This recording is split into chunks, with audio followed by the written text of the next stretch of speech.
ప్రియమైన వాళ్ళారా, మరి ఒక వచనం ధ్యానించుకుందాం. ఒక రాజ్యము తనకు తానే విరోధంగా వేరుపడిన యెడల ఆ రాజ్యము నిలువనేరదు. మార్కు 3:24.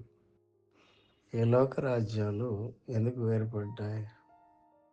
వారు ఒకరితో మరొకరు ఏకీపించకపోవటమే దీనికి కారణం కదా.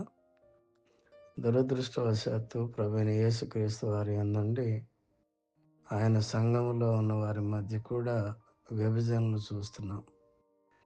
ఈ విధంగా రాయబడి ఉన్నది: సహోదరులారా, మీరందరూ ఏకభావంతో మాట్లాడవలననియు, మీలో కక్ష లేక ఏక మనసుతోనూ ఏక తాత్పర్యంతోనూ మీరు సన్నద్ధులై ఉండవలననియు మన ప్రభువైన యేసుక్రీస్తు పేరట మిమ్మల్ని వేడుకొనుచున్నాను. 1 కొరింథీ 1:10.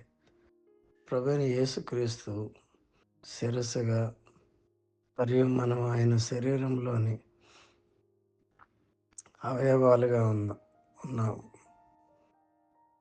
మీరు శిరస్సుతోనూ మరియు శరీరంలోని అవయవాలు అన్నిటితో ఏకీభవించని యెడల మీరు వేరుపడ్డారు మరియు దేవుని రాజ్యంలో లేరు.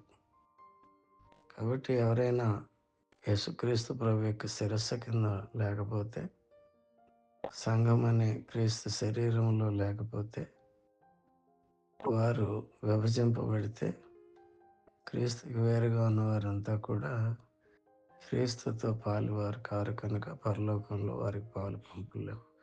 కనుక చాలా జాగ్రత్తగా ఉన్నాం. విభజన లేకుండా ఐక్యత కలిగి ఉన్నాం. ప్రభు మీ అందరిని దీవించి ఐక్యతతో కాపాడునుగాక.